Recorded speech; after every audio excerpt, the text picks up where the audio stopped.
The brave grandmother. Once upon a time, in a land far away, there lived a very old woman. Her back was a little bent, like a wise old tree, and her legs were tired for many years of walking.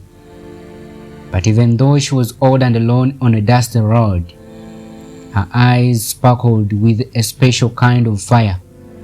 It was the fire of a mother who never gives up. As the sun began to paint the sky with sleepy orange and purple colors, the road disappeared into a deep dark forest. This wasn't just any forest. It was a place whispered about in bedtime stories. A place where big, strong lions and other wild creatures roamed when the moon was high. But the brave grandmother didn't stop. Tears like tiny rivers ran down her wrinkled cheeks as she softly spoke the names of her dear children: Samuel, Alex, Jacob, Ibrahim, Miriam, Alice.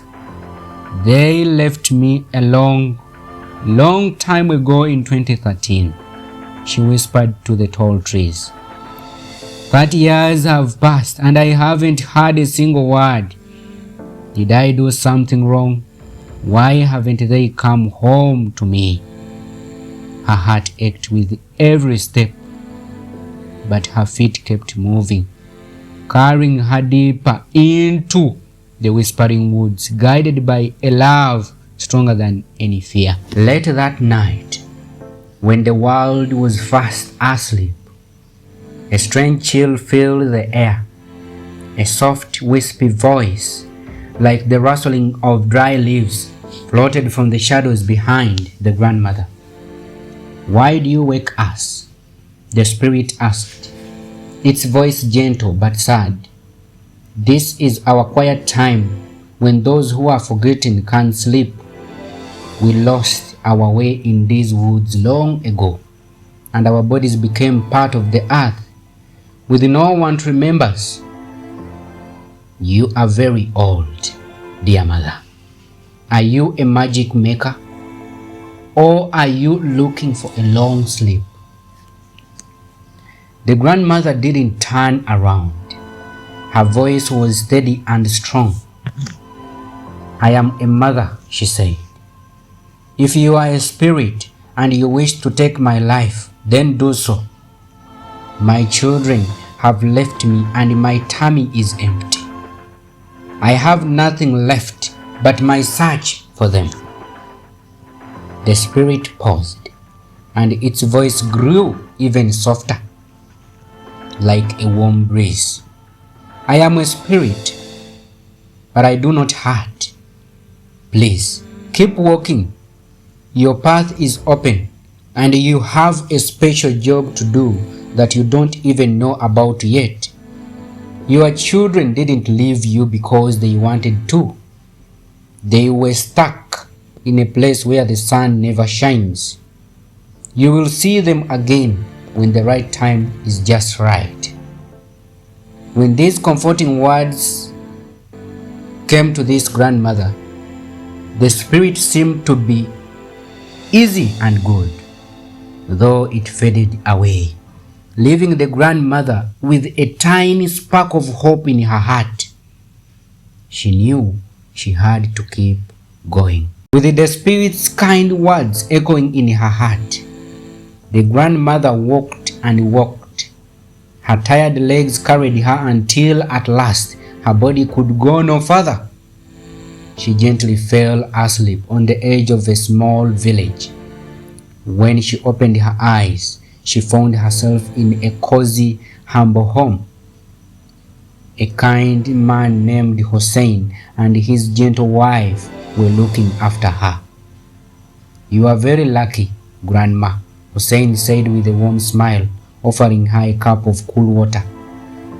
"That big forest is a tricky place, even for young and strong people. Where were you going all by yourself?" The grandmother's voice was soft, like a whisper. "I was going to the mines of a man called Mr. Patrick," she said. He took my children 30 long years ago to work deep under the ground, and they never came back home. Hussein's face turned a little pale. Mr. Patrick? Mr. Patrick is a very important man, Grandma, he explained. He is like a giant in our land, and many of our sons have gone to his mines and disappeared. No one dares to go near his lands. His wife nodded sadly. Even with their warnings, the old lady thanked them with all her heart and set off again. She had been gathering clues and whispers for many, many years, and she felt deep in her bones that she was very, very close to finding her children. When the brave grandmother finally reached the tall gates of the mining place, the guards looked at her. Maybe they saw her kind old face, or maybe they thought she was just a harmless old lady. Whatever it was, they let her pass through the big gates. Inside it was a sad sight. Many men, thin and tired, worked in deep holes in the ground. Their eyes looked empty like forgotten stars. The grandmother asked about her children. A worker with a gentle sadness in his voice told her, "Those group of children, they left long ago. They left a long time ago, mother. But there is one man, Samuel. He is kept in the strong iron room because he tried to find his way out." Her heart thumped with hope and fear. She found the iron room, and there he was, her Samuel, grown into a man, but still her boy. When Samuel saw the tiny brave woman, he couldn't believe his eyes. He fell against the bars, tears streaming down his face. "Mama," he cried, "why are you here? This place is like a dark cage. The important people don't care about us because Mr. Patrick is too powerful. You will be trapped here too." "I didn't come here to stay, Samuel," she said, her voice shaking a little as she held his hands through the cold bars. "Where are your brothers and sisters?" Samuel wept. The boys tried to run away and were hurt by the soldiers. The girls, they became very sick and their hearts broke. "I am the only one left, Mama." Even in her sadness, the grandmother felt a strong warmth.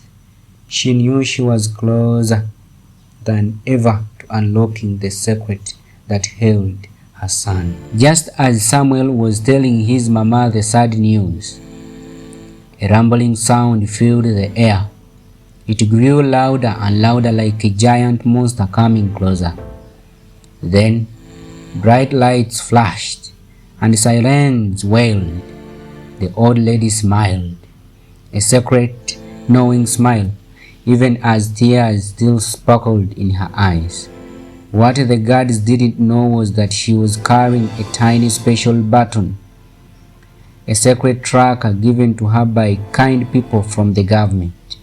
She was like a brave little bird leading a rescue team, a team that had been looking for Mr. Patrick's unfair ways for many months.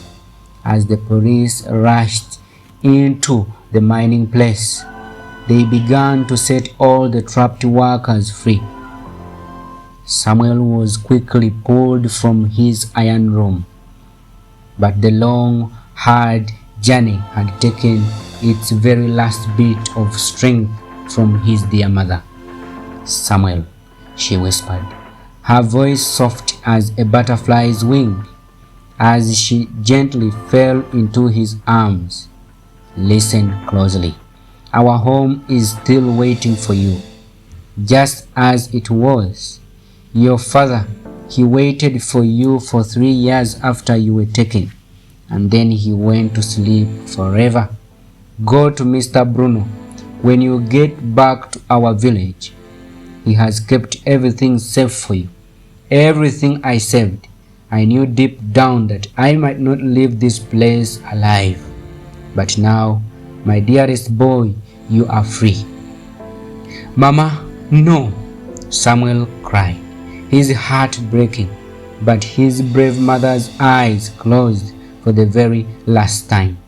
She had given her final breath in the moment of his rescue. A true hero who traded her own life so her son could be free. Her love was the greatest gift.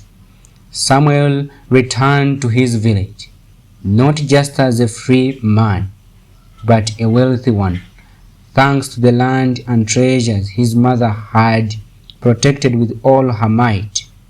He built a new life, found love, and lived in peace. But every single day, he would look towards the edge of the forest, remembering the incredible woman who walked through shadows and faced roaring lions, all to bring her beloved son back into the warm light of home. Her spirit lived on in every good thing he did. Thank you for listening.